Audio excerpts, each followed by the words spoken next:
quantity, let me start by congratulating His Excellency, Comrade Jim Nanga, for his election as the President of our country, Zimbabwe. Let me also congratulate yourself for being re-elected as the Speaker of Parliament and contested. Let me also congratulate our Chief Whip, Deputy Chief Whip, for their re-election to be the Chief Whips. Let me also congratulate my fellow MPs for being elected to be the representatives of people in the August House. I'd like to congratulate them. Madam Speaker,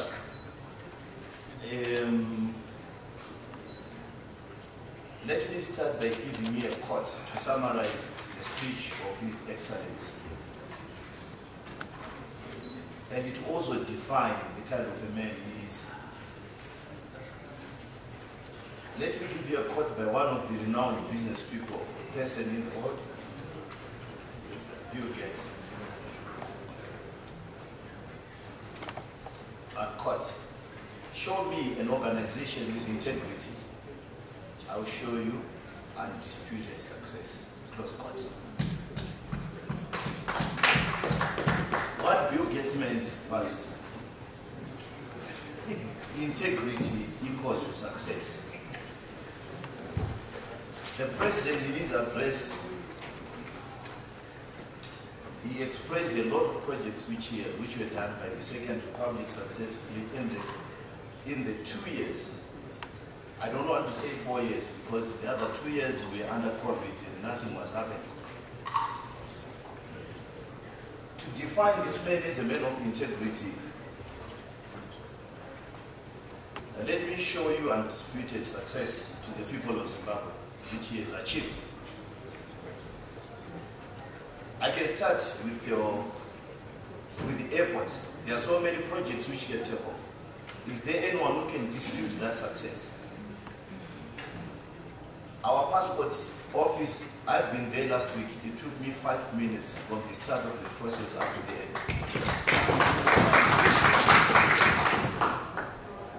That's integrity. The man is at work. Integrity equals to success. Talk of the Bedridge border post. At times our people, we don't want to celebrate our own success, but people outside the country, they see what the President has done for us. In the 2 years that he has worked, our Bedridge border post even amazed the South African President. He was there to see what his counterpart had done. So we need to applaud our President. His Excellency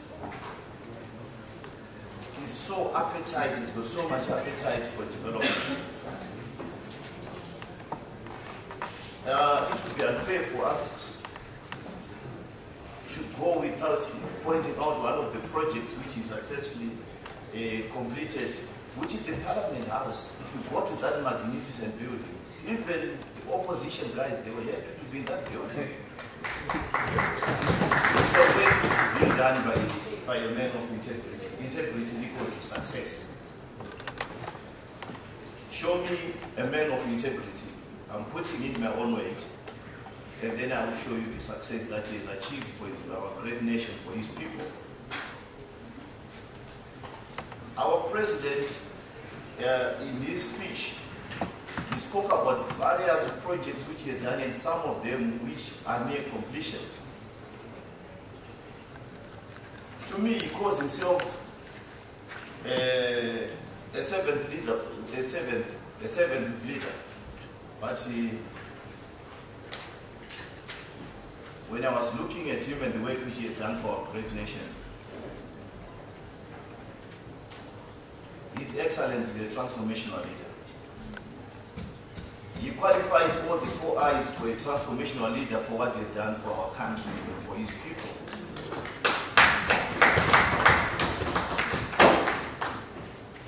An intellectual motivator. Just yesterday, he was residing on an innovation on an innovation conference, which he opened yesterday.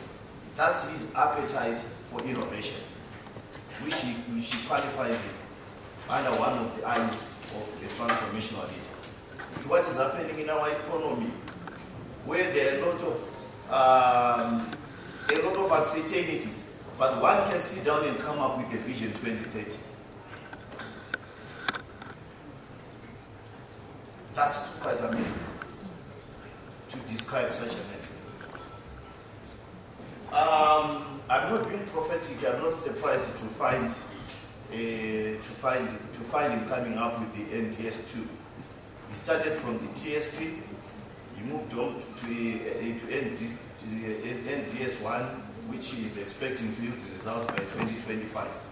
Then from 2025, I'm not surprised to find him coming up with a national NTS2 to then bridge the gap from 2025 to 2030 to achieve his vision 2030.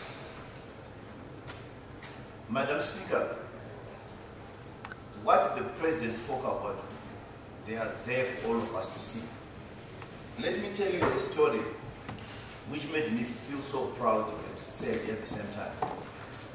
3 days ago, I was traveling from Joburg, from South Africa. I had a group of white visitors who were coming here. The way they celebrated our airport, and us Zimbabweans, we are failing to celebrate something which was done by our own resources and our own people. It's so sad. This is a beautiful airport. And they were jumping and liking it. No, this is a beautiful airport. That's why this place was wonderful. Madam Speaker, let me talk about the successes which were done by the President in my own constituency. I'm from Murewa West constituency, which is 60 kilometers from here. That's where I'm coming from. We had a very bad incident where one family lost 2 family members, a boy off and another one who is doing Form 2. They are saying it was due to malaria, so I had to call them this morning. That's where I'm coming from.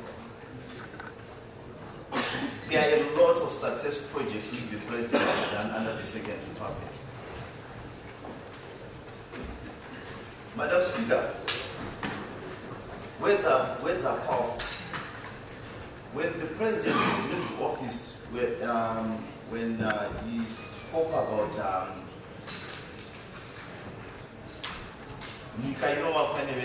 let's try to build Zimbabwe using our own resources. Those words were prophetic. In my own area, that's where Kunji Dam is being built. It's now 45% complete. They are busy working on it. But if I tell you, there are so many minerals which some of us have never heard of, which are under exploration, which are coming out of the ground, to support the vision of a visionary, to support the words of a gifted and a spiritual leader, His Excellency.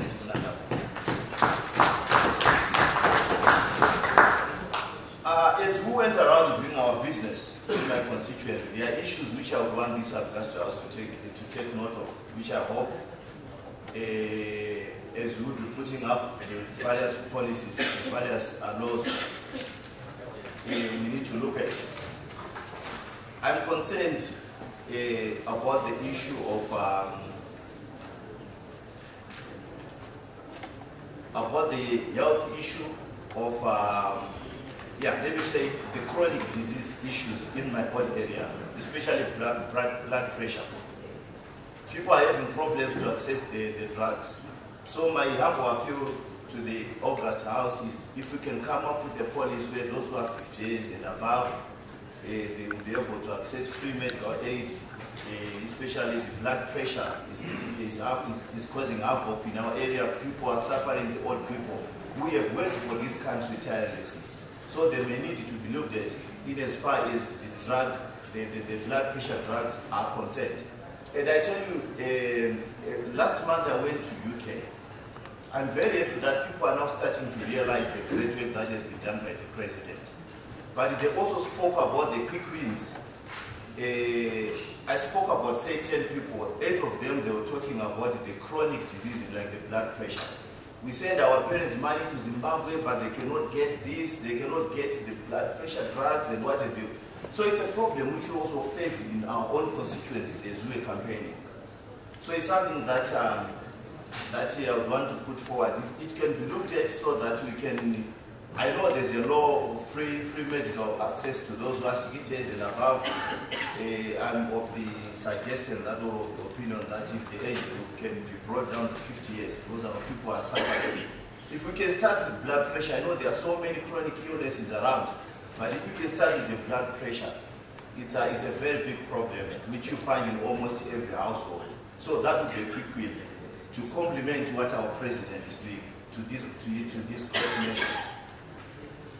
On that note, Madam Speaker, a lot of things have been done. Let me come to the last aspect of the bills which the president has spoken about, which he requested this August House to quickly look at and make sure that they are enacted into law. What I want to appeal to the August House is laws are very critical, because these are the tools for development, which needs to be used by someone who has got so much appetite for development like our president. So I don't think our work is that much. It's a question of putting up together and making those laws which he requested in his own SONA address to be looked at, so that he will be able to execute some of the projects without being hindered by some of the colonial laws which we are currently using.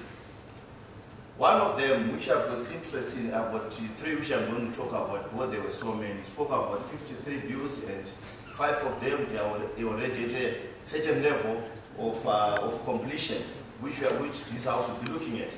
I'm going to look at the sports bill. I've got a lot.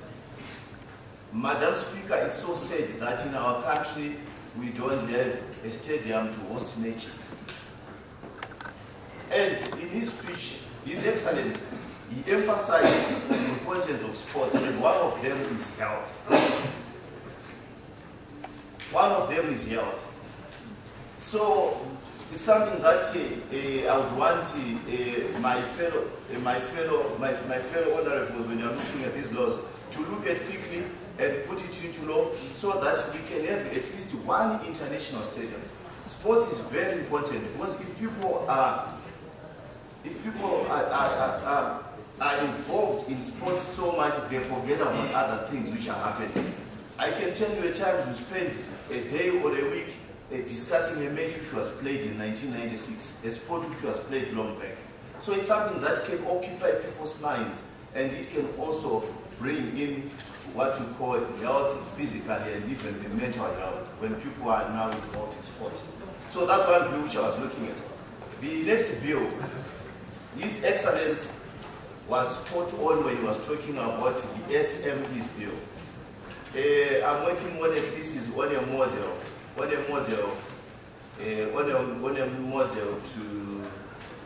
to improve resilience on SMEs.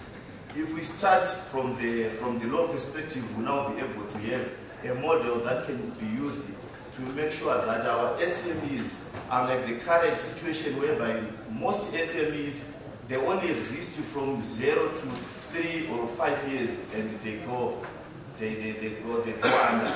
It's because we don't have laws. We know we have got a ministry which is working on that, so we need to come up with laws which can then help, because there are different models which are used in different countries depending on what you want to achieve.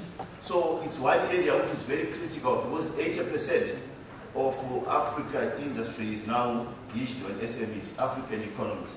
So it's a very important bill that we need to look at quickly to make sure that we make the man network work. Without those tools, you won't be able to succeed to do what you want to do. The third bill, which I also want to look at and pass my comment on, it is the youth bill, drug abuse. We are worried that we might end up looking for very, very old men in our communities to make sure that the next generations are met.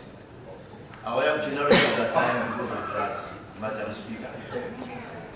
They are stuck. Even if they get into the bedroom, they are stuck. Which is very dangerous. Which is very dangerous to a nation. Thank you so much, Madam Madam Speaker, which is very, very dangerous for a nation to have people getting stuck on drugs, especially the young generation. But the future of every country is the young generation. So it's something that we are also saying we want to look at it with agency it deserves, so that we make sure that our kids have life, and when we then go to rescue, when our time comes, we will be comfortable to know that we have left people. Our country will go